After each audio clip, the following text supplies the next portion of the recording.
እግዚአብሔር ይመስገን።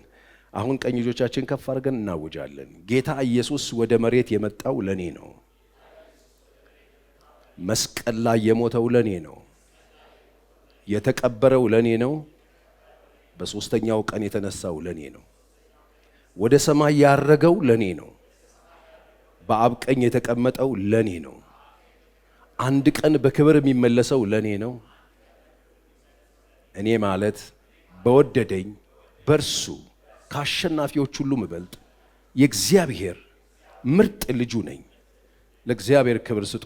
ጌታ ይባርካችሁ። አብረን የእግዚአብሔርን ቃል እንከፋፈላለን።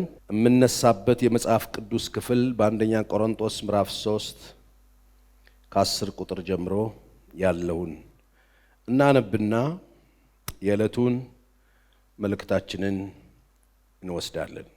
የእግዚአብሔር ጸጋ እንደተሰጠኝ መጠን እንደ ብልሃተኛ የአናጺ አለቃ መሰረትን መሰረትኩ። ሌላውም በላዩ ያንጻል። እያንዳንዱ ግን በእርሱ ላይ እንዴት እንዲያንጽ ይጠንቀቅ። ከተመሰረተው በቀር ማንም ሌላ መሰረት ሊመሰርት አይቻልምና እርሱም ኢየሱስ ክርስቶስ ነው። ማንም ግን በዚህ መሰረት ላይ በወርቅ ቢሆን፣ በብር ቢሆን፣ በከበረ ድንጋይ ቢሆን፣ በእንጨት ቢሆን፣ በሳር ወይም በአገዳ ቢያንጽ የእያንዳንዱ ሥራ ይገለጣል። በእሳት ስለሚገለጥ ያን ቀን ያሳያልና የእያንዳንዱም ሥራ እንዴት መሆኑን እሳቱ ይፈትነዋል። ማንም በእርሱ ላይ ያነጸው ሥራ ቢጸናለት ደሞዙን ይቀበላል። የማንም ሥራ የተቃጠለበት ቢሆን ይጎዳበታል። እሱ ራሱ ግን ይድናል፣ ነገር ግን በእሳት እንደሚድን ይሆናል ብሎ ይናገራል የእግዚአብሔር ቃል። እንግዲህ በክርስቶስ ቤተ ክርስቲያን መጽሐፍ ሲናገር በሐዋርያትና በነቢያት መሰረት ላይ ነው የታነጻችሁት ይላል። እንግዲህ የክርስቶስ ቤተ ክርስቲያን ሲባል ኤጳፍራ ብቻ፣ የሚኬሲ ብቻ፣ ሙሉ ወንጌል ብቻ ምናምን አይደለም። ዓለም አቀፋይቱ ቤተ ክርስቲያን የተመሰረተችው ነጩ፣ ቢጫው፣ ጥቁሩ፣ አፍሪካ ውስጥ ያለ፣ ኤዥያ ያለ፣ አሜሪካ የትም ያለው የክርስቶስ ቤተ ክርስቲያን የተመሰረተበት መሰረቱ እሱ ማን ነው? ክርስቶስ ነው። ከዚህ መሰረት ውጪ ሌላ መሰረት መመስረት አይቻልም። በጣም በኢኮኖሚ ያደጉ ሀገራት መሰረት መቀየር አይችሉም። መሀይም ሀገራትም መሰረትን መሻር አይችሉም። በትንሹም በትልቁም ሀገር፣ በተማረውም ባልተማረውም ሀገር፣ በሰለጠነውም ባልሰለጠነውም ሀገር ያለች ቤተ ክርስቲያን ሁሉ መሰረቷ ክርስቶስ ነው። ለዚህ ነው ሐዋርያ ጳውሎስ ሲጽፍ ከተመሰረተው በቀር ሌላ መሰረት አይጣልም። ወገኖቼ ክርስትና የቱንም ያክል ዘመን ምድር ላይ ይቆይ መሰረቱ አይቀየርም። መሰረቱ አንድ ነው። መሰረቱ አንድ ነው። የመዳኛው ምንጩ አንድ ነው። ሰላም የመሆኛው ምንጩ አንድ ነው። ከጨለማ ወደ ብርሃን መምጫው መንገዱ አንድ ነው። ከሐዘን ወደ ደስታ መምጫው መንገድ አንድ ነው። ከሞት ወደ ሕይወት መምጫው መንገድ አንድ ነው። የመዳኛው መንገድ አንድ ነው። እሱም ማን ነው? ስሙን ጥሩልኝ። የተጠራ ነው። እኛ አዲስ መሰረት ለመመስረት አይደለም። አዲስ አጥቢያ ቤተክርስቲያን ስንተክል ዓመቷን እያከበርን ስንመጣ አዲስ መሰረት ልንጥል አይደለም። ሌላ የመዳኛ ምንጭ፣ ሌላ የመዳኛ መንገድ፣ ሌላ የመዳኛ ቴክኒክ፣ ሌላ ሰማይ መግቢያ መንገድ ልናመቻች አይደለም። እያንዳንዳችን ልናቀው የሚገባ ልንገነዘበው የሚገባ በእግዚአብሔር ቤት ስንኖር ዘመን ስንቆጥር ማይሻር ዕውቀታችን፣ የማይለወጥ እውነታችን አንድ ነው መሆን ያለበት። እሱም መሰረቱ ማን ነው? ክርስቶስ ነው። ክርስቶስ ነው። ሌላ መሰረት አይመሰረትም። ክርስቶስ ኢየሱስ ነው መሰረቱ። ብቸኛ መሰረት ነው። አማራጭ የለውም። ቅድም ሮዚ እየዘመረች ነበረ። አንደኛ ሌላውም ሁለተኛው ማን ነውና ነው። አንደኛ የሚባል አይደለም። ሁለተኛ የሌለው አንደኛ አይባልም። እሱ ብቸኛ ነው። ምንም ምርጫ የለውም። ሌላ ምንም የሚገባበት የለውም። የሚታሰብበት ሌላ፣ የሚጠጋጋው ሌላ የለውም። እንደ መሰረት ሊያገለግል ፕላን ቢ የለውም። ምርጫ የለውም። ብቸኛው መሰረታችን ኢየሱስ ክርስቶስ ይባላል። ሐዋርያ ጳውሎስ ሚለን እሱ ሌላ መሰረት ሊመሰረት አይቻልም። ከተመሰረተው በቀር አይቻልም። ከተመሰረተው በቀር ሌላ መሰረት አይቻልም። አሁን ሐሰተኞቹ ሲነሱ ሌላ መሰረት የመመስረት አዝማሚያ ያላቸው ስለሚመስሉ በዘመናት መካከል እነ ጳውሎስም እነዚህ ውሾች እያሉ ሲተኩሱባቸው የእግዚአብሔርን ቃል የነበሩት ሌላ መሰረት የመመስረት አዝማሚያ ስለነበራቸው እየነጠሉ እየመረመሩ ምክንያቱም ወደ ፋውንዴሽኑ ሲሄዱ ቀንዳቸውን እያሉ ያሳድዷቸው የነበረው ጌታ ኢየሱስ ክርስቶስም ለዮሐንስ መልእክት ሲጽፍለት ለነበሩት 7ቱ አብያተ ክርስቲያናት መልእክት ሲጻፍ መርምረህ እንዳወክ እየተባሉ ሲሞገሱበት የነበረ እንደገና ደግሞ ሳይመረምሩ አዳፍ ነው ይዘው የነበሩትን እየመረመር ልታስወጣ ልታነውረውና ልታስወግደው ሲገባ ቸላ ስላልከው እየተባሉ የተወቀሱባቸው የተደበላለቁ መሰረትን ሊነኩ የሚፈልጉ ትምህርቶች ሐሳቦችን ኢየሱስም ሲቃወም ታገኙታላችሁ በመልእክቶች ውስጥ። ስለዚህ ቤተክርስቲያን የተገነባችበት ቤተክርስቲያን የተመሰረተችበት መሰረት አንድ ነው። የትም ዓለም በሥራ ጉዳይ፣ በትምህርት ጉዳይ፣ በኑሮ ጉዳይ በተለያየ ምክንያት በስደት በምንም አይነት መንገድ ተበታትነን የትም ብንኖር መሰረቱ አይቀየርም። የክርስትናው መሰረት ማን ነው? ኢየሱስ ክርስቶስ ነው። እሱ የማዕዘኑ ራስ ነው፣ ዋና ነው። ለዚህ ነው ሐዋርያ ጴጥሮስም ኮስተር ብሎ በዚህ ነገር ላይ ጽኑ የሆነ መሰረት እንዳለ ይናገራል። ሌላ መሰረት የለም ብሎ አንደኛ ጴጥሮስ ላይ ሄዳችሁ ተመለከቱ። ምዕራፍ 2 ከአንድ ቁጥር ጀምሮ ሄዳችሁ ተታዩ። በሰው ወደ ተጣለ በእግዚአብሔር ዘንድ ግን ወደ ተመረጠው፣ ሰው አይፈልገውም ይሄን መሰረት፣ በእግዚአብሔር ዘንድ ግን ወደ ተመረጠው ክቡር ወደ ሆነው ወደ ሕያው ድንጋይ እየቀረባችሁ፣ ክቡር ነው ድንጋዩ የመሰረት የማዕዘኑ ራስ፣ ወደሱ እየቀረባችሁ እናንተ ደግሞ እንደ ሕያዋን ድንጋዮች ሆናችሁ፣ ማለት መሰረቱን የሚመጥን ድንጋይ ሆናችሁ፣ እንደ ሕያዋን ድንጋዮች ሆናችሁ በኢየሱስ ክርስቶስ ለእግዚአብሔር ደስ የሚያሰኝ ወገኖቼ፣ እግዚአብሔርን ደስ ማሰኘት ትፈልጋላችሁ? በኢየሱስ ክርስቶስ በኩል ብቻ።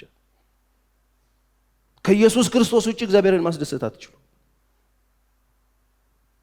እኔ እግዚአብሔርን ያስደሰትኩት መኖር እፈልጋለሁ በግሌ ጌታ፣ አትችሉም። መስዋዕት ማቅረብ ብትፈልጉ፣ መኖር ብትፈልጉ፣ እግዚአብሔርን ደስ ማሰኘት ከፈለጋችሁ፣ ለውጥ ማምጣት ከፈለጋችሁ፣ እግዚአብሔር የሚቀበለውን ነገር ትፈልጋላችሁ፣ በክርስቶስ በኩል በክርስቶስ ኢየሱስ ለእግዚአብሔር ደስ የሚያሰኝ መንፈሳዊ መስዋዕት ታቀርቡ ዘንድ፣ መንፈሳዊ መስዋዕት ራሱ ለማቅረብ በኢየሱስ ክርስቶስ በኩል ነው። መንፈሳዊ መስዋዕት ማቅረብ እንድትችሉ ቅዱሳን ካህናት እንድትሆኑ፣ ቅዱስ የሚባል ስም የሚወጣላችሁ በክርስቶስ ከሆናችሁ ነው። ካህናት የምትሆኑት በእሱ ከሆናችሁ ነው። እንድትሆኑ መንፈሳዊ ቤት ለመሆን ተሰሩ ይላል። ስብሰባችን ሁሉ እነግራችኋለሁ ስራ ነው። እንደ አናጺ እዚህ ጋር የሚመጣው ሰው የተረኛ ሰራተኛ ነው፣ ይመጣል ይሰራል። ስራ ላይ ነው ያለው።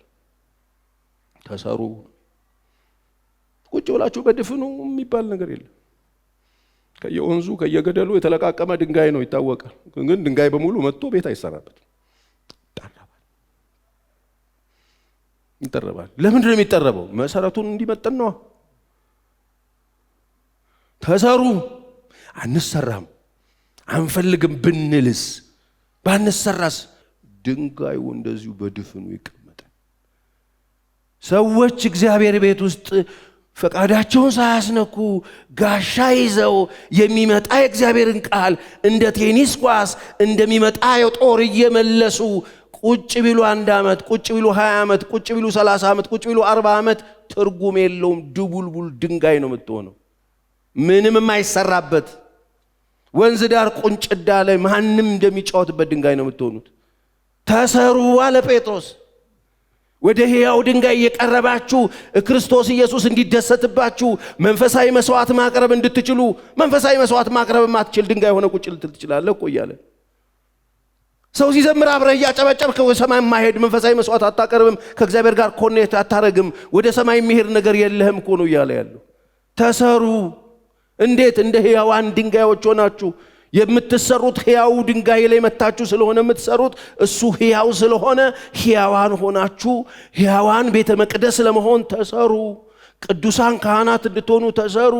መንፈሳዊ መስዋዕት ማቅረብ እንድትችሉ ተሰሩ ነው የሚለው። እንደዚህ ነው የሚለው ጴጥሮስ። የሚገርም ነው። እንድትሆኑ መንፈሳዊ ቤት ለመሆን ተሰሩ። ቁጥር 6 በመጽሐፍ እነሆ የተመረጠና የከበረን የማዕዘን ራስ ድንጋይ በጽዮን አኖራለሁ። የተመረጠ ነው ድንጋዩ። ሰማይ ቅቡልነት ያለው ድንጋይ ነው። በጣም ዩኒክ ድንጋይ ነው። የከበረ የማዕዘን ራስ ነው። ዋና ነው። ቤቱን ቀጥ አድርጎ የሚይዝ ነው። እሱን የማዕዘን ራስ ድንጋይ በጽዮን አኖራለሁ፣ እርሱን የሚያምን አያፍርም ተብሎ ተጽፏልና። ወገኖቼ የቤተ ክርስቲያን መሰረት አያሳፍርም። በሱ የምታምኑ ከሆነ አታፍሩ። የሰማኝ አሜን ይበለኝ። አያፍርም። በዘመናችሁ መካከል አታፍሩ። በሱ የሚያምን አያፍርም ተብሎ ተጽፏልና አያሳፍርም። አያሳፍርም። በሕይወታችሁ ዘመን ሁሉ ለሚገጥማችሁ ነገር ምንም ሌላ ምርጫ የለም። በርሱ ማመን ለዘላለም እንዳታፍሩ ሆናችሁ እንድትጨርሱ ያደርጋችኋል። ሌላ መሰረት የለም። ቤተ ክርስቲያን ሳታፍር አንገቷን ሳትደፋ በዘመኗ መካከል እንደ ፀሐይ የደመቀች ከክብር ወደ ክብር እንድትሄድ ካስፈለገ ግለሰብ ክርስቲያኖች ከጌታ ጋር ተጣብቀው መሰረታቸውን ክርስቶስ አድርገው የሚኖሩ ከሆነ በዘመናቸው ሁሉ አያፍሩም። ቤተ ክርስቲያን ግን እንደው ይሄንን አይኗን ከመሰረቱ ላይ አንስታ ሁኔታዎች ላይ ብታደርግ፣ ሰዎች ሁኔታዎች ላይ ቢያደርጉ፣ ከእግዚአብሔር ላይ አይናቸውን ቢያነሱ፣ ከዚህ ዓለት ላይ አይናቸውን ቢያነሱ፣ ከዚህ መሰረት ላይ አይናቸውን ቢያነሱስ ያፍራሉ። በሱ የሚያምኑ ግን አያፍሩ። በሱ ተማምኖ ያፈረ የለም። አሜን። እዚህ ነው እነ ዳዊት በሕይወቱ ዘመን ሁሉ እግዚአብሔር ብዙ ነገር ውስጥ አልፎ ወጥቶ ወርዷል። መተማመኛውን የዓይኑን ማረፊያ ግን ያደረገው እሱ ነው። ዓይኖቼን ወደ ተራሮች አነሳው፣ ረዳቴ ግን ከወዴት ይምጣ? የለም ሌላ ረዳት የለም፣ ሌላ አዳኝ የለም። ከየት ይምጣ? ተራሮች ላይ አነሳው፣ ከፍታ ላይ አነሳው። እኔ ካለሁበት ዝቅታ ከፍ ብለው ትልቅ መስለው የሚታዩኝ ላይ አደረግኩኝ። ግን ከየት ይምጣ? ረዳቴ ሰማይና ምድርን ከሰራ ከእግዚአብሔር ዘንድ ነው ይላል ዳዊት በመዝሙር 6 ላይ። አቤቱ በቁጣ አትቅሰፈኝ፣ በመዓትህም አትገስጸኝ። ድውይ ነኝና አቤቱ ማረኝ፣ አጥንቶቼ ታውከዋልና ፈውሰኝ የሚለው እሱ እግዚአብሔር። ድውይ ስሆን አንተን ነው ፈልገው፣ ችግር ውስጥም ስሆን አንተን ነው ፈውሰኝ፣ እባክህ አድነኝ የምለው እሱ ነው። ወገኖቼ በጭንቅ ጊዜ ወዴት ነው አይናችሁ የምታረጉት? መሰረታችሁ ሲመታ አይናችሁ ሌላ ቦታ ነው የሚሆን። የማታፍሩበት ድንጋይ ላይ አይናችሁን ስታረጉ በዘመናችሁ መካከል በምንም ነገር ውስጥ ስታልፉ አታፍሩ።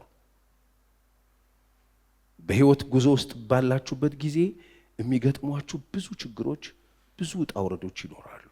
በነዛ ውጣ ውረዶች ውስጥ፣ በነዛ ችግሮች ውስጥ፣ በነዛ በመታልፉባቸው የህይወት መሰናክሎች ውስጥ አይናችሁን ወዴት ነው የምታረጉት? ወገኖቼ የአዲስ ኪዳን ቤተክርስቲያን መሰረቷ አንድ ነው። የምታየው የማይናወጠው መሰረቷን ብቻ ነው። እሱ ኢየሱስ ክርስቶስ ነው። ዳዊት ለዚህ ነው ምዕራፍ 6 ቁጥር 7 ላይ 6 እና 7 ላይ በጭንቀት ደክሜያለሁ ይላል። ደክሜያለሁ። እሺ ጭንቀት ደክመዋለሁ። ከጭንቀት የተነሳ ደክሜያለሁ። ሌሊቱን ሁሉ አልጋዬን አጥባለሁ፣ በእንባዬ መኝታዬን አረሳለሁ፣ በቃ አለቅሳለሁ።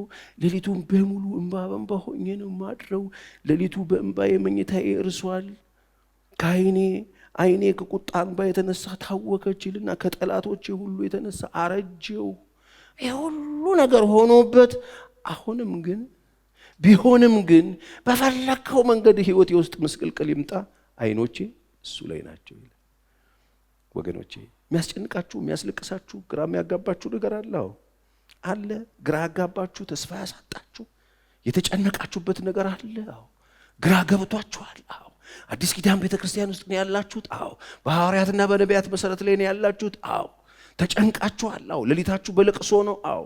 መኝታችሁ በእንባ ርሷል። ታዲያ ምንድን ነው የሚሻለን ፓስተር ቸሬ ካላችሁ፣ አይናችሁን ወደ እርሱ መልሱ፣ አታፍሩ። እስቲ አሜን። ለዚህ ነው ዳዊት በማያከራክር ሁኔታ አይኖቼ ወደ እሱ አደርሳለሁ።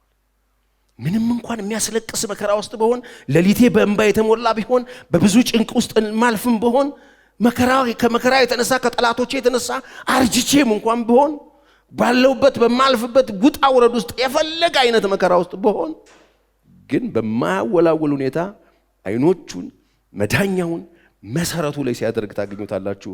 መዝሙር 62 1 እና 2 ላይ ነፍሴ ለእግዚአብሔር የምትገዛ አይደለችምን ይላል። በዳዊት ሕይወት ታውቃላችሁ ያላለፈው የሕይወቱ ውጣ ውረድ የለም። ዳዊትን እግዚአብሔር የረዳው ሰው ነው። በልጅነቱ አንበሳ የሚገድል ድብ የሚገድል በጎቹን ከነዚህ አይነት አራዊት የሚያስጥል የሚገርም አይነት ጥበብ ያለው በገና ይዞ የሚዘምር በጣም የሚገርም አይነት ልጅ ልዩ እግዚአብሔር በልዩ ሁኔታ ሕይወቱ ላይ የሚሰራበት ልጅ ነው ዳዊት በሕይወቱ ውስጥ ብዙ ነገር አለው። በጣም በልጅነቱ የእስራኤል ተግዳሮትን 40 ቀን እስራኤልን ያስማጠ ጎልያድ የሚባልን አስፈሪውን ሰው በጠጠር የጣለ ሰው ነው። በልጅነቱ ዝና ወደ ሕይወቱ የመጣ እልፍ ገደለ ተብሎ የተዘፈነለት ሰው ነው። ቢሆንም ግን ነፍሴ ለእግዚአብሔር የምትገዛ አይደለችም። የመጡ ነገሮች ይዘውት የሚሄዱ አይደለም። ነፍሴ ለእግዚአብሔር የምትገዛ አይደለችም። ወገኖቼ ነፍሳችሁ ለማን የተገዛችሁ? መንገዳችሁ ላይ የሚመጡ ነገሮች እኮ ሊገዟችሁ ነው የሚፈልጉት። ክብር ይመጣል ሊገዛችሁ ነው። ሀብት ይመጣል ሊገዛችሁ ነው። ዝና ይመጣል ሊገዛችሁ ነው። ሰዎች ቢመጡ ሊገዟችሁ ነው። ሁኔታዎች ቢቀያየሩ ሊገዟችሁ ነው። የሚመጡ በጣም ብዙ ሰልፎች ህይወታችሁ ውስጥ አሉ። እነሱ ሁሉ ሊገዟችሁ ነው የሚፈልጉት።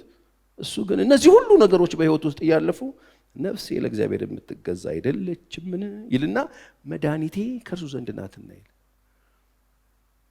እስቲ መድኃኒቴ በሉ፣ እርሱ ጋር ነው በሉ። ወገኖቼ አሟቸዋል? መድኃኒታችሁ እሱ ጋር አለ። መፍትሄ የጠፋለት ቁልፍልፍ ውስጥ አላችሁ? በጣም ተጨንቃችኋል? ግራ ገብቷችኋል? አንዳንድ ሰዎች ይሉኛል እኔ ፓስተር ቸሪ የኔ ኬዝ እንኳን ትንሽ ኮምፕሊኬትድ ነው፣ ትንሽ ውስብስብ ለሆነ ችግር መፍትሄው ኢየሱስ። የኔ ህመም በጣም የበረታ ነው። ያላየኝ ሐኪም የለም፣ ያልተሰቃየሁበት ቦታ የለም። ብዙ ሰው ሞክሯል። በጣም ብዙ ቦታ እኮ ነው የሄድኩት። ይመጡና ተስፋ ሊያስቆርጡ ነው የሚፈልጉ ሰዎች አሉ። ያልሄድኩበት ሀገር የለም፣ ያልሄድኩበት አገልጋይ የለም፣ ያልሄድኩበት ሰፈር የማይሉት ያልሄድኩበት ሐኪም ቤት የለም ይላሉ። አንዳንድ ሰዎች ይመጡ ያልሄዳችሁበት ሐኪም ቤት ይኑር፣ ያልረገጣችሁት ሰፈር ይኑር። ሁሉ ቦታ ረግጣችሁ ሊሆን ይችላል፣ ሁሉ ቦታ ሄዳችሁ ሊሆን ይችላል። ግን አንድ ነገር ልንገራችሁ፣ መድኃኒታችሁ እሱ። አሜን በሉኝ።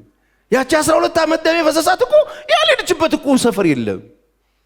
ለደረሰባት የትዳር ቀውስ፣ ለደረሰባት የጤና ቀውስ፣ ለደረሰባት ቃጠሎ፣ በህይወቷ ስላሳለፈቻቸው ለነዛ ሁሉ መከራዎች ያልሄደችበት እኮ የለም። ባለ ብዙ መድኃኒተኛ ጋር ሄጃለሁ። መድኃኒተኞቹ ገንዘብ ይቀበሉኛል፣ ግን አልዳንኩም።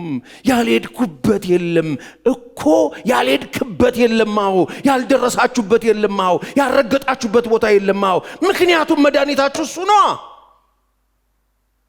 ዳዊት እንደሱ ነው የሚለን፣ መድኃኒቴ ከእርሱ ዘንድ ናት።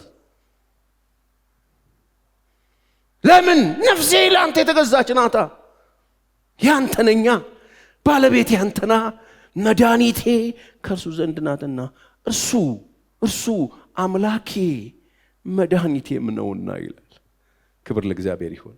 እስቲ ቀኝ እጆቻችሁን አንሱና እርሱ አምላኬም መድኃኒቴም ነው በሉ። ቅዱሳን የእግዚአብሔር ቤተሰቦች፣ በእግዚአብሔር ቤት ረጅም ዓመት የኖራችሁ፣ ቅርብ ጊዜ የመጣችሁ፣ ጌታን በተለያየ መንገድ የሰማችሁ፣ ምናልባት ስለ እግዚአብሔር ያልገባችሁ ነገር ይኖር ይሆን? ልንገራችሁ፣ መድኃኒታችሁ እሱ ነው። አምላካችሁ እሱ ከሆነ መድኃኒታችሁ እሱ ነው። ፈውሳችሁ እሱ ነው። መጠጊያችሁ እሱ ነው። አምባችሁ እሱ ነው። የሚታደጋችሁም እሱ ነው። እሱ መጠጊያዬ ነው። ከዛ እጅግም አልታወክም። መድኃኒታችሁ እሱ ከሆነ እጅግም አትታወኩ። ችግር ስለሌለ አይደለም። ዳዊት እኮ ችግር አለ፣ ግን እጅግም በጣም አልታወክም። እጅግም አንታወክም። ለምን? መሰረታችን እሱ ነው። አለታችን እሱ ነው። አምባችን እሱ ነው። መጠጊያችን እሱ ነው። እስቲ በሉት። እኔ አንድ ነገር ስላችሁ እርሱ ከሆነላችሁ እርሱ ነው በሉኝ። መጠጊያችሁ፣ መድኃኒታችን፣ ማምለጫችን፣ ፈውሳችን፣ መዳኛችን፣ መሸሸጊያችን፣ ሰላማችን፣ ረፍታችን እሱ ነው። እሱ ነው። እሱ ነው። ነፍሴ ላንተ የምትገዛ አይደለች? ተገዝታችኋል ወይ ነው። ከተገዛችሁ ባለቤት አላችሁ። ባለቤታችሁ ደግሞ መሰረት ነው፣ አለት ነው፣ አምባ ነው፣ መድኃኒት ነው፣ መሸሸጊያ ነው፣ ረፍት ነው፣ ሰላም ነው፣ አስተማማኝ ነው። በሱ የሚያምን ምን አይልም የተባባል ነው? አያፍርም። አያፍርም። ዛሬ ምንድን ነው እያሳቀቃችሁ ያለው? ከእግዚአብሔር ውጪ መድኃኒት ያደረጋችሁት ነገር ካለ ታፍራላችሁ። ከእግዚአብሔር ውጪ ተስፋ ያደረጋችሁት ነገር ካለ እኔን እመኑኝ ታፍራላችሁ። ታፍራላችሁ። ከእግዚአብሔር ውጪ መጠጊያ ይሆነናል ያላችሁት ሰው ካለ ታፍራላችሁ። ከእግዚአብሔር ውጪ ማምለጫ ይሆነናል ያላችሁት የሆነ ትምክት የሆነ ነገር ካለ ታፍራላችሁ። መንግስት ቢሆን ግለሰብ ቢሆን ታፍራላችሁ። ታፍራላችሁ። ቤተ ክርስቲያን በዘመናት መካከል መሰረቷ ይሄ ነው። መሰረቱ ይሄ ነው። ዛሬ እግዚአብሔር ቤት መጣችኋል፣ ክርስቶስ ቤተ ክርስቲያን ተገኝታችኋል። መሰረታችሁ እሱ ነው። ማምለጫችሁ እሱ ነው። አሜን ነው ወይ እንዴ? መኖሪያ የዘላለም አምላክ ነው የሚል ቃል አለ። የዘላለም ክንዶች ደግሞ ካንተ በታች ናቸው ይላል። ምን ማለት መሰላችሁ? መኖሪያ ማለት ፀሐይ ሲሆን እየመጣን የምንጠለልበት አዳራሽ ማለት አይደለም። ጠፈፍ ሲል የምንወጣበት መኖሪያ ማለት እስትንፋሳችን ማለት። ይሄ እስትንፋሳችን እሱ።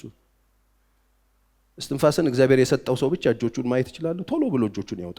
ቆሽ እስቲ መኖሪያዬ በሉ እግዚአብሔር ነው በሉ። ይሄንን ታምናላችሁ? እስትንፋስ እግዚአብሔር እንደሰጣችሁ ስንቶች ነው የምታምኑት? እጆቻችሁን እንደገና ከፍ አድርጉና የኔ መኖሪያ እግዚአብሔር ነው በሉ። አለ እስትንፋስ የሰጣችሁ መንግስት አለ፣ ተቋም አለ። ስለዚህ መኖሪያ የሰጣችሁ ማን ነው? ይሄን እስትንፋሳችሁን የሰጠው እግዚአብሔር። ይሄ እስትንፋስ የሰጠ እግዚአብሔር ይታደጋችኋል፣ ያድናችኋል፣ ይረዳችኋል፣ ይፈውሳችኋል፣ ሰላም ይሰጣችኋል። እሱ መኖሪያችሁ። ከዛስ የዘላለም ክንዶች ካንተ በታች ናቸው የሚል ቃል አለ። ምን ማለት መሰላችሁ? እሱ አኑሮ ስትወድቅ የምትወድቀው እጁ ላይ ነው። እስቲ አሜን። በእርሱ የሚያምን ምን አይልም? አያፍርም። ሲወድቅ ራሱ ማጅ ላይ ነው የሚወድቀው። ለዚህ ነው የሚያምንብኝ ቢሞት ምን አደርገዋለሁ? አስነሳዋለሁ። ለምን? አምኖ ከሆነ የሚሞተው እሱ እንቅልፍ ነው የሚባለው። እሺ ያንቀላፉቱ ይላል መጽሐፍ። እንቅልፍ ነው የሚባለው። እንቅልፍ መሰረታቸውን ክርስቶስ ስላደረጉ እምነታቸው በእርሱ ላይ ለሆኑ በእርሱ ተማምነው ለሚኖሩ መጽሐፍ ሲናገር አንቀላፉ ነው የሚለው። ከዛስ በመጨረሻው ቀን አስነሳዋለሁ። በእርሱ አምኖ መሞት የለም፣ ማንቀላፋት ነው ያለው። በመጨረሻም ከእረፍቱ ትቀሰቀስና ከክብር ወደ ክብር እንለወጣለን። እስቲ አሜን። ይሄ ነው እንግዲህ መሰረታችን ክርስቶስ ከሆነ በሱ ከሆነ የቆምነው መድኃኒታችንም እሱ ነው፣ ፈዋሻችንም እሱ ነው። አሁን በጣም ያስጨነቃችሁ ነገር ምንድን ነው? መላ ጠፋ። የኔ ነገር መላ የለውም። ቸርዬ ምን በቃ አንዱን ስለው አንዱ ግራ ገብት ብሎኛል። ተጨንቄያለሁ። ሌሊትና ቀን ነው ማለቅሰው። መኝታዬ ላይ አለቅሳለሁ፣ ስቆም አለቅሳለሁ፣ ስራ ቦታ አለቅሳለሁ፣ ትራንስፖርት ውስጥ አለቅሳለሁ፣ ቸርች መጥቼ ሳለቅስ ነው ሙሉ። የቱን የሚያክል ነገር አድርጉ።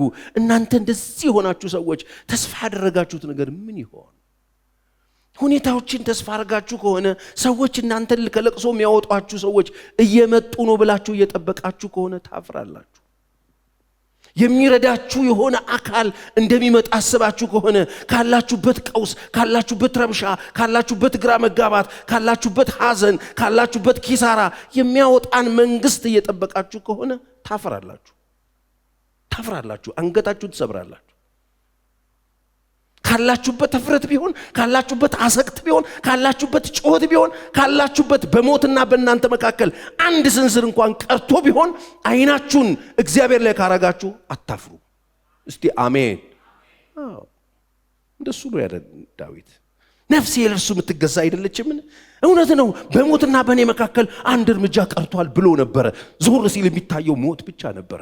ግን እንደዛም ይሆን እንጂ አይኖቹ እሱ ላይ ናቸው። መድኃኒቴ እኮ እሱ ነው። ማምለጫዬ እኮ እሱ ነው። አለቴ እኮ እሱ ነው። አምባዬ እኮ እሱ ነው። መትረፊያዬ እኮ እሱ ነው። ደህንነቴ እኮ እሱ ነው።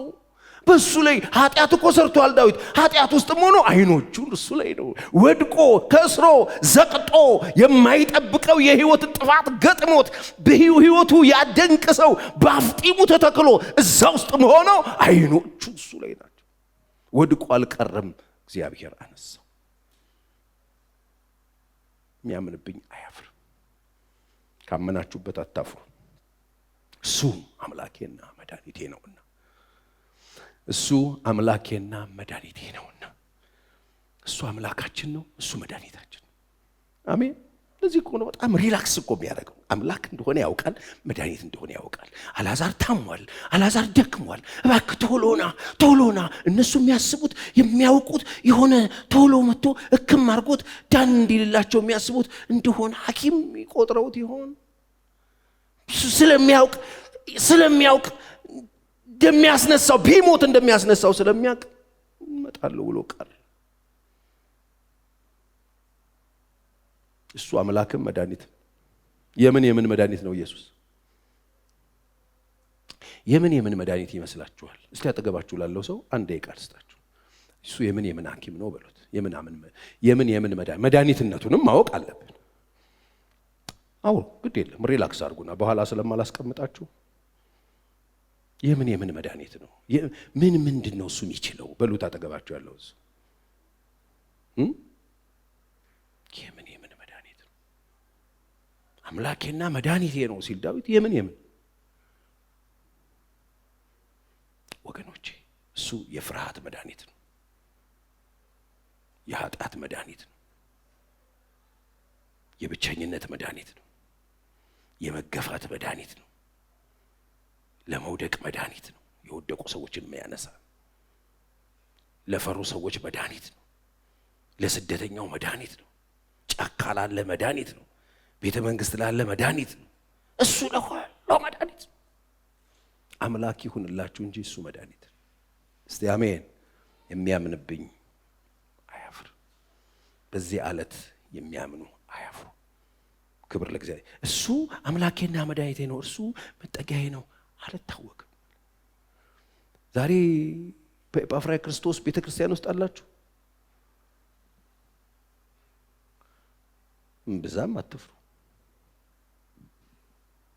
ምክንያቱም እሱ መድኃኒት የሌለው መድኃኒተኛ አይደለም። ለዚህ ነገር የለንም፣ አይገርም፣ አዲስ ነው፣ ይሄ ውስብስብ ነው የሚለው ችግር ገጥሞት አያውቅም። ለሞታችን መድኃኒት ያዘጋጀ ድንቅ አምላክ። የሞት መድኃኒት ያለው ዓለም ላይ የለም። የሞት መድኃኒት ነው እርሱ። አሜን። ለሙታን ህይወትን የሚሰጥ ነው እሱ። ለሞቱ ሰዎች ህይወት ይሰጣል። እንዴት ፓስተር ቸሬ፣ እንዴት ነው ለሞቱ ሰዎች፣ ጨለማ ውስጥ ላሉ ለሞቱ ሰዎች፣ ላከተመላቸው ሰዎች እሱን እስካመኑ ድረስ ህይወትን ይሰጣቸው። ክብር ለእግዚአብሔር ይሁን። እሱ መድኃኒት ነው። ስለዚህ በዓለም ላይ ላለች ቤተ ክርስቲያን አለቷም መሰረቷም እርሱ ብቻ ከሆነ ከምንም ትድናለች። አሁን መሰረት ቅያሪ ካደረገን ነው የቆምንበት መሰረት፣ የታመንበት፣ የምንፎክርበት፣ የምንዘምርበት። የአንዳንድ ሰዎች መዝሙር መሰረቱ ክርስቶስ አይመስለኝም። መዝሙሩን ስሰማው መሰረቱ መኒ ነው። የአንዳንድ ሰዎች የመዝሙሩ መሰረታቸው ትዳር ነው። መዝሙሩ የሚያጠነጥነው እዛ ጋ ነው። ሲዘምሩት ታውቃላችሁ ክብራቸው ነው። ጊዜያዊ የሆነ ሀብት ነው። እዚህ ዓለም ላይ ያለ ኮተትን መሰረት አድርገው አለኝ እያሉ በኩራት ሲዘፍኑ ትሰማሉ። መሰረቱን ክርስቶስን ያደረገች ቤተክርስቲያን አታፍር። መሰረቱን ክርስቶስ ያደረገ አማኝ አያፍር። መዳኛችን እርሱ ነው። እስቲ አሜን በሉ። እስቲ መዳኛዬ እርሱ ነው በሉ። ባለፈው ነገር ያቸዋለሁ። ከኋላ የሚያሳድድ ባለዳ እንኳን ካለ መዳኛችሁ እርሱ መስማት። ውርደት መንገዳችሁ ላይ ካለ ከውርደት የሚያወጣችሁ ሂዱና ቃና ዘገሊላ ጠይቁ። ከውርደት የሚያድን መዳኛ እሱ ነው። ማርያምም እርሱን ስሙት። ከውርደት ከድንጋጤ ግራ ከመጋባት ከዚህ አይነት ጭንቀት መውጣት ከፈለጋችሁ እርሱን ስሙት አለች። ከውርደት የሚያወጣው እሱ ነው። ከአስጨናቂ አበዳሪ የሚያድነው እርሱ ነው፣ ስሙት። ከህመም የሚያድነው እርሱ ነው። ተስፋ ከመቁረጥ የሚያድነው እርሱ ነው። አይናችሁን ከሁኔታ ላይ አንሱና እርሱ ላይ ያድርጉ። ሌላ እንዳለ ማሰብ ወገኖቼ ውርደትን ለመከናነብ መወሰን ነው። ማሰብ ለዚህ ነው ልናስብ እንኳን የበቃን አይደል። ብቃታችን ከርሱ ነው እንጂ ብቃታችን በገዛ እጃችን እንደሆነ ለማሰብ እንኳን የበቃን አይደለም የሚለው ስለ ደህንነታችን ነው የሚያወራው። አዎ ማሰብ እንኳን አይቻልም። ስለዚህ እርሱ አለልኝ ብሉ እስቲ። እርሱ አለ። እንዴት ትኖሪያለሽ? እርሱ አለ። ከዚህ ውስጥ እንዴት ትወጫለሽ? እርሱ አለ። እርሱ አለ። እኔ ያቺ 12 ዓመት ደም የፈሰሳትን ሴት መጥቶ ለመጀመሪያ ጊዜ ይህንን ምስራች የነገራት ሰው እንዴት እድለኛ ናት! እሱ ሰውዬ ማን ነው እንደዚህ አድርጎ አብጠርጥሮ የነገረው? ይገርም ነው። የሚገርም ቦታ ነበር የተገኘው ማለት ነው። እንደዚህ አይነት ህይወት ለተምታታበት፣ ገንዘቡን ለጨረሰ፣ ትዳሩ ለተበተነ፣ ተስፋ ለቆረጠ፣ ለ12 ዓመት ላዩ ላይ የጸና በሽታ ያለበትን ሰው አንድ መድኃኒት አለ ብሎ መመስከር መቻል አስገራሚ ነው። አንቺ ሴት ብታገኘው እሱ ነው ያንቺ መድኃኒት አላት ማለት። ለእንደዚህ አይነት ባዶነት፣ ለእንደዚህ አይነት ለተራቆተ፣ ለደሃ ነገሩ ላለቀ፣ ላከተመ፣ ለችግረኛ፣ ለባዶ ሰው፣ ተስፋ ለሌለው ሰው መድኃኒት አለ ነው የምትለኝ? አለ መድኃኒት አለ አለ። እኔ እኮ ብዙ መድኃኒተኛ ጋር እኮ ሄደሻል። የሄድሽባቸው ቦታዎች መድኃኒት የለም። እኔ የምልሽ ቦታ ግን መድኃኒት አለ። ማን ነው እሱ? መልሱልኝ እስቲ። ኢየሱስ። እዴ እንደዚህ አይነት ጭንቀት ውስጥ ላለች ሰት ይህንን የምስራች መመስከር ታምር ነው። ኧረ አለ ከውርደት የሚያወጣ፣ ኧረ አለ ተስፋ የሚሆን፣ ኧረ አለ ጨለማን የሚያበራ፣ ኧረ አለ ኢየሱስ የሚባል አዳኝ። ሃሌሉያ! እሱ ጌታ ነው። እሱ መድኃኒት ነው። እውነትህን ነው። በቃ ያዘችው። የሰማችውን እውነት በልቧ ላይ ተከለችው። ከዚህ በኋላ አሁን በእርግጥ ገንዘብ የለኝም፣ ቢኖረኝ እንኳን ባለመድኃኒት አይደለም ተስፋዬ፣ አንተ የነገርከኝ ነው። አሁንም ባለውበት ሁኔታ አይኖቼ እሱ ላይ ናቸው፣ ላግኘው አለች። እሱ ነው መድኃኒቴ። አለፈ የሚል ሰማች። ማ ያ መድኃኒትሽ? ዋው ግራና ቀኝ አላለችም። ገና ከቤት ስትነሳ ታያላችሁ ዛሬ ፈውሴን ይዤ ነው የምመለሰው አለች። አይኖቿን እሱ ላይ ያደረገች። ብዙ ሰው ነው ያለው፣ ብዙ የሚመስሉ ሰዎች አሉ። ብዙ ቀሚሳም አለ ከኢየሱስ ጋር። አንድ አይነት እኮ ነው የሚመስሉት ወገኖቼ፣ እኩያ እኮ ነው የሚመስሉት እኮ። አብሯቸው እኮ ስለሚወጣ ስለሚገባ እንደ እኩያ የሚያዩት ጓደኞች ነበሩት። በእነሱ መካከል ለይቶ የነገራትን ያንን ክርስቶስ አየችው። በግርግር መካከል ገባችና መድኃኒቱን የያዘውን ጌታ ነካችው። ኃይል ወጣ ይላል። ሃሌሉያ! በየትኛውም ባለመድኃኒት ሊያስቆመው ያልቻለን ችግር ቀጥ አደረገው። ወገኖቼ ከኢየሱስ ክርስቶስ ውጭ ተስፋ የለም። አትድከሙ። አሁን ለዓለም ላለችበት ትርምስ፣ ላለው ለፖለቲካው ቀውስ፣ ላለው ለዘረኝነት፣ ለዚህ ለተበላሸው ለተጨመላለቀው ዓለም፣ አሁን ላለው ለኢኮኖሚው መተረማመስ፣ አሁን ላለው ክፋት፣ አሁን ላለው ብሽብር፣ አሁን ላለው መለያየት፣ አሁን ላለው መከፋፈል፣ አሁን ላለው ቅጡን ላጣ ግራ ለተጋባ ፖለቲካ መድኃኒቱ ኢየሱስ ክርስቶስ ሳይሸቀጥ ሳይደባለቅ ከየትኛውም ንጉሥ ጋር ሳይጋባ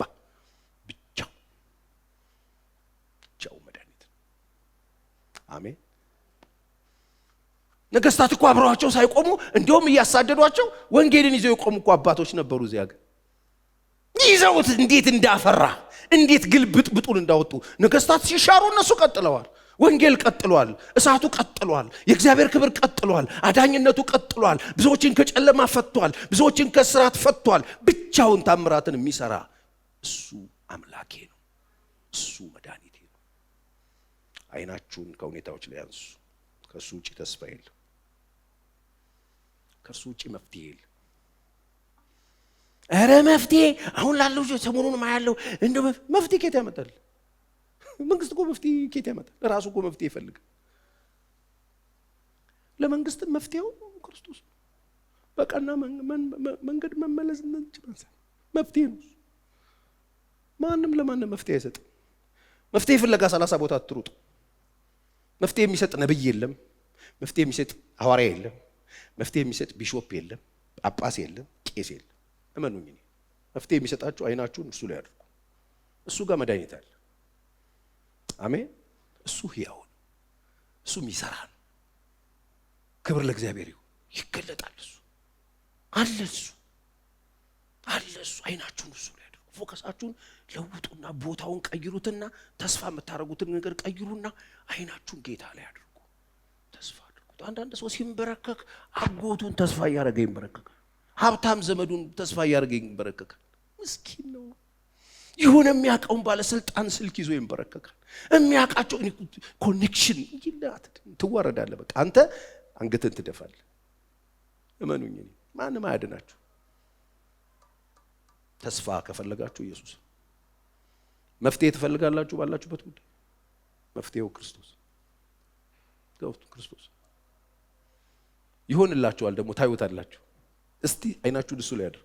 አምላኬ፣ መድኃኒቴ፣ አምባዬ፣ ጉልበቴ፣ ትምክቴ አንተ ነህ በሉት። እስቲ ያዋርዳችሁ። በእርሱ የሚያምን አያፍርም፣ አፍሮም አያወቅም። ከእርሱ ውጪ መሰረት የለም። ከእርሱ ውጪ አለት የለም። በእርሱ ላይ የሚወድቁ ይሰባበራሉ። እሱ አሸናፊ ነው። እሱ ኃያል፣ እሱ ታዳጊ ነው። እሱ አዳኝ ነው። እሱ ጌታ ነው። እሱ ንጉሥ ነው። እሱ ኤልሻዳይ ነው። አሜን።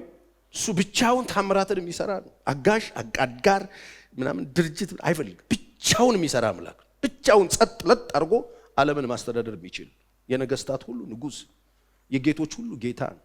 ግርማው በጣም የሚያስፈራ ነው። እስቲ አሜን በሉ። እሱ በጣም ትልቅ። የእውነት እኮ ቢሆን አሪፍ ነበር። እርሱም ብዬ የምን ጭንቀት ጌታም ብዬ ያለው የእውነት እኮ ቢሆን በቃ እንደሱ ነው። መዝሙራችን ራሱ እንደሱ ነው። በሱ ላይ መደገፍ ብንችል፣ አሁን እዚህ የተቀመጥንበትን ወንበር የሚያክል ተማምነንበት ቢሆን ምንኛ በታደልን፣ ለስንቱ መድኃኒት በሆነን። ችግሩ ግን ዘምረን ከጭንቀት ጋር፣ ዘምረን ከመከራ ጋር፣ ዘምረን ፈውስ ከሌለው በሽታ ጋር፣ ዘምረን ከእንቆቅልሾቻችን ጋር ስለምንወጣ ቤት በኩል መድኃኒት እንሆናለን። ሰው ተጨንቆ ግራ ገብቶት ተስፋ ቆርጦ ጭልም ብሎበት ሲመጣ ምን አላችሁ የምትሰጡት መፍትሄ? እቺ 12 ዓመት ደም የፈሰሳት ሴት ያገኛት ሰው አሁን ለሷ ይመሰከራል። ዶክተር እንትና ጋር ሄጃለሁ፣ ዶክተር እንትና ጋር ሄጃለሁ፣ ኧረ በጣም አንድ ስፔሻሊስት አለ እዚህ እንትን ሄጃለሁ፣ እንደውም ስልኳ አለኝ ልትል ትችላለች። የዛኔ ቢኖር ስልክ እሺ እንትናም ጋር ሄጃለሁ፣ እንትናን አማክረሻቸዋል? አዎ ሄጃለሁ። እነሱ እንደዚህ 12 ዓመት አይደለም የወር ፔሪየድ ምናምን ሲዛባ ነው የሚያስተካክሉት። ሆርሞን ምናምን ሞክራሉ። ያንተ ሞክልሽ አይፈቱ።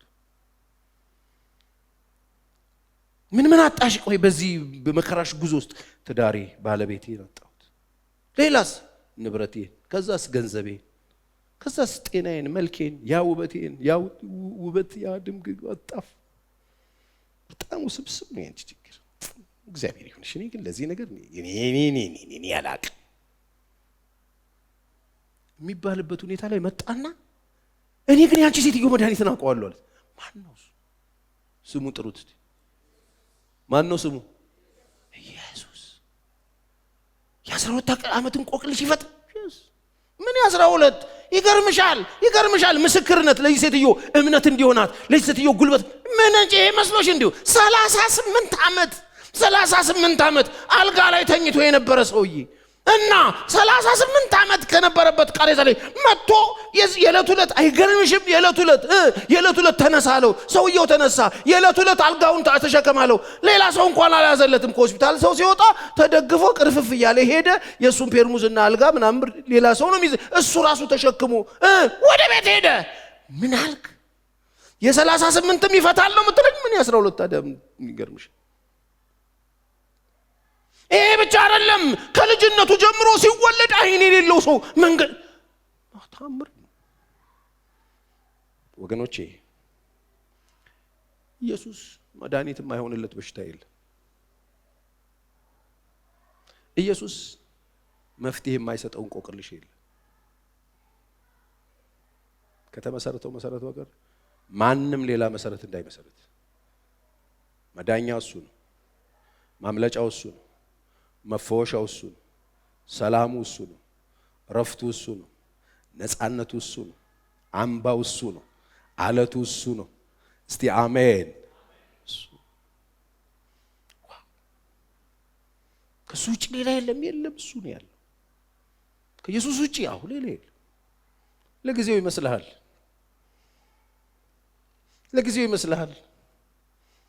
ባለመድኃኒት የሚሰጥ መድኃኒት ለጊዜው ይመስላል። ሆስፒታል ከወር በኋላ ትመለሳለህ። ተፍተፍትልና ከዛም ያወጣ ሄድ። ፔን ኪለር አላት አለ፣ መድኃኒት የላት። ፔን ኪለር ነው ያላት። ፔኑን አጥፍተውልናል። ለጊዜው የሚሰማን ፔን ጠፋ ማለት በሽታ ጠፋ ማለት አይደለም ብራዘር። ፔን ጠፋ ማለት ሕክምና አገኘን ማለት አይደለም። በሽታው ተገኘ ማለት አይደለም። ደንዝዘን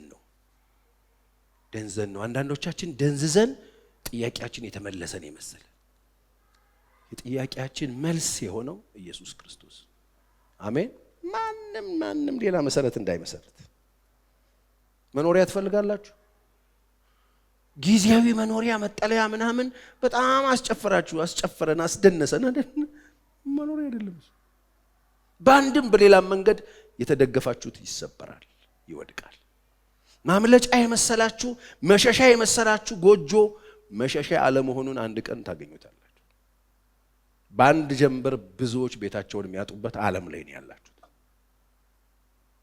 በአንድ ጀንበር ሰዎች ያላቸውን ሀብት የሚያጡበት ዓለም ላይ ነው ያላችሁት። በአንድ ጀንበር ሁሉ ነገር እንዳልነበረም የሆነበት ዓለም ላይ እንደምትኖሩ ላስታውሳችሁ ፈልጋለሁ። እንዳታፍሩ። በእርሱ የሚያምኑ አያፍሩ። ቢሞት እንኳን አስነሳዋለሁ። በሱ ካመናችሁ አታፍሩ። በሱ ከተደገፋችሁ አታፍሩ።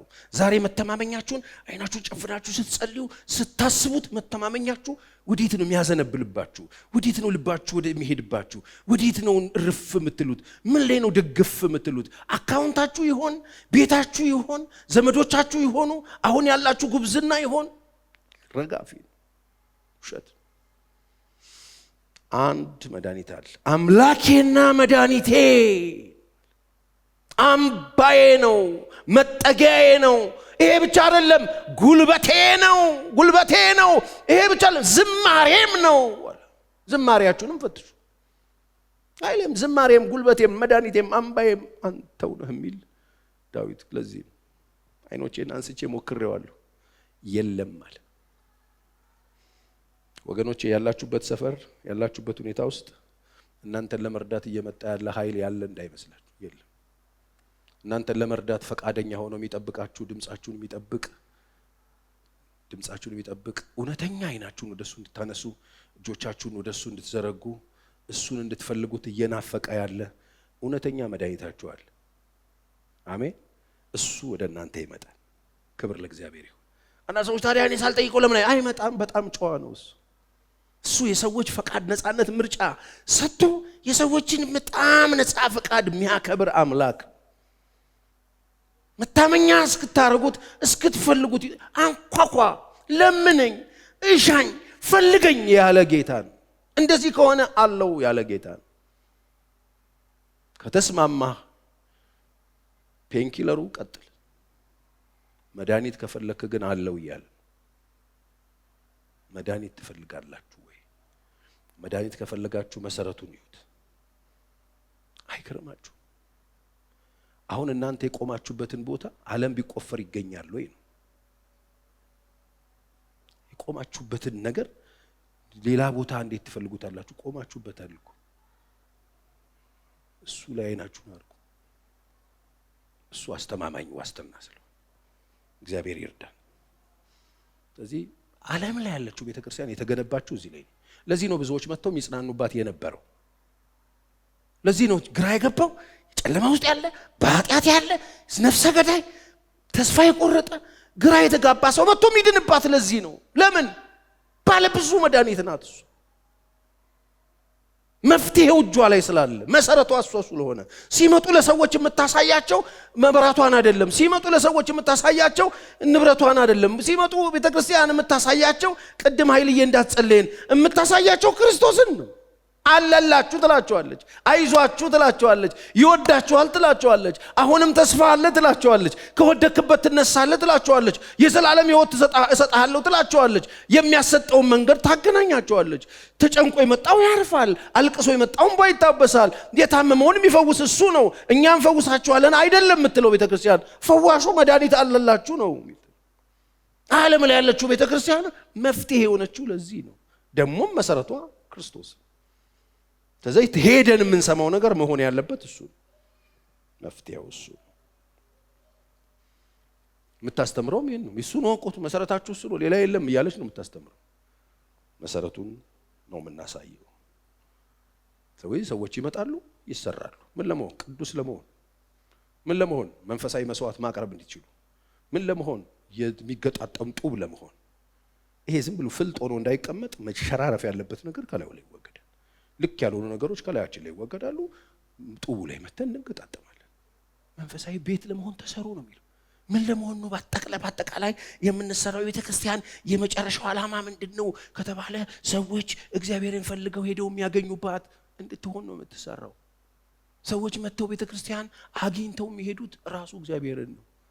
ጌታን አግኝተውት ይሄዳሉ። በቃ ቤተክርስቲያን ዓላማዋ ይሄ ነው።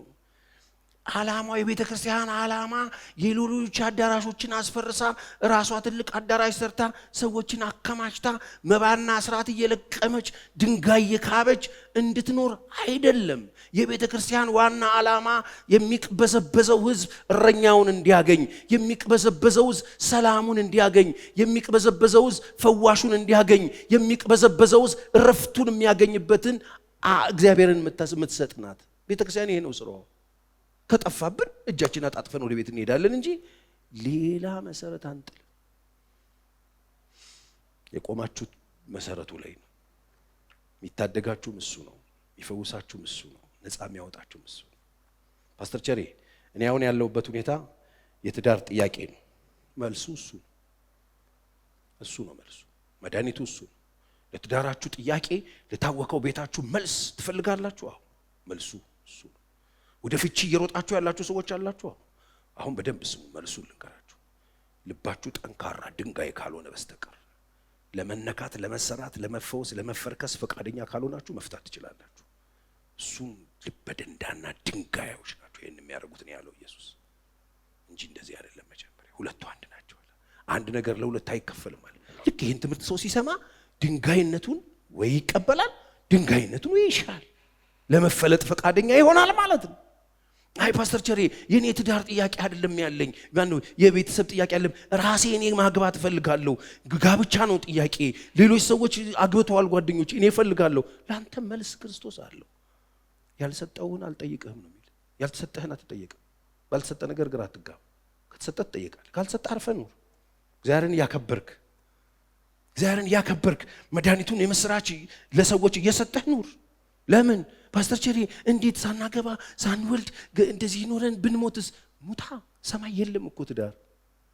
ሰማይ እኮ ትዳር የለም። ሰማይ ሻጤ ተያይዘን ሰማይ እዚህ ያለውን ጌም የምትቀጥል መስሎ ከሆነ ሰማይ የለም።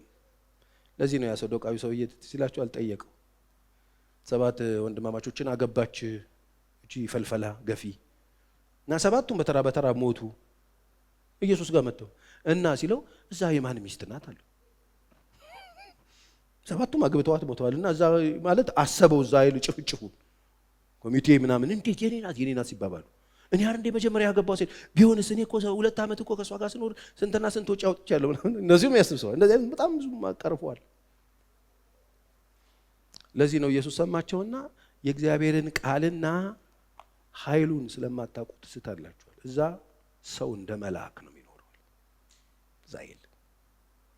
በጣም ግራ የገባችሁ ወጣቶች አለማግባታችሁ አሻንጉሊት አቅፋችሁ እንድታለቅሱ ያደርጋችሁ። ይሄ አክስት አጎት ሲመጣ ድንግጥ የምትሉ ግራ ግብት ቢላችሁ ሰርግ ስትጠሩ ውክ የምትሉ እመኑኝ አትጠይቁ። ዝም ብላችሁ ጊዜ አታጥፉ። ዝም ብላችሁ ጊዜያችሁን አታቃጥሉ በለቅሶ። ልክ እንደ አካል ጉዳተኛ ራሳችሁን ይሁን ነገር እንደጎደለው አታድርጉ። አለማግባት ጉድለት አይደለም፣ ማግባት ሙላት ስላልሆነ። ለምንድን ነው ማግባት ሙላት የማይሆነው? ኖ ጋብቻ ሰዎችን ሙሉ አያደርግም። ሙሉ የሆኑ ሰዎች የሚገቡበት ተቋም እንጂ ለመሙላት የሚገባበት አይደለም። ለመሙላት የገቡ ሰዎች ሁሉ ወጥተዋል። እንዴት አንድ ወንድን ሴት ትሞላዋለች? አንድ ሴትን እንዴት ወንድ ይሞላት? አሁን ይህ አይነት ጉድለት ያለባቸው የሆነ ባል የሚቆፍሩ ሚስት የሚቆፍሩ አምጣ ሰላም ሄድ እያሉ የሚያውኩ ሰዎች ሳይገባቸው ግራ እንደተጋቡ የገቡ ሰዎች ምልክት። ትዳር ሁለት ያረፉ ሰዎች የሚገቡበት ተቋም፣ አንዱ ባንዱ የሚያርፍበት ተቋም አይደለም። በጌታ አርፈው ሰዎች ገብተው የእግዚአብሔርን ፍቃድ የሚያደርጉበት ጉዳይ ነው። በትዳር ጉዳይ ግራ የገባችሁ ሰዎች ካላችሁ መፍትሄው ክርስቶስ ነው። ጌታን መስማት ብቻ ነው። ያልሰጧችሁን አልጠይቃችሁም ይላችሁ። ፓስተር ቸሪን ተሱን ትላለህ፣ ይሄማ ሌክዠሪ ነው። እኔ ዋናው የኔ ጥያቄ የእለት የጉሮሮ ጥያቄ ነው፣ የእህል ጥያቄ ነው፣ ለእኔም ለልጆች የምጎርሰው ነው። ዋናው እሱ ነው። ራበኝ እኮ ይኸውልህ በቀን አንዴ ነው የምበላው ፓስተር ቸሪ፣ አንዴ ነው የምበላው ስትል ጌታ ደግሞ ያይህና እኔ እኮ 40 ቀን አልበላውም ይላል። ምን ታካብዳለህ? ቢርበኝና ብሞትስ እኔ ጋር ነው የምትመጣው? ምን ችግር አለ?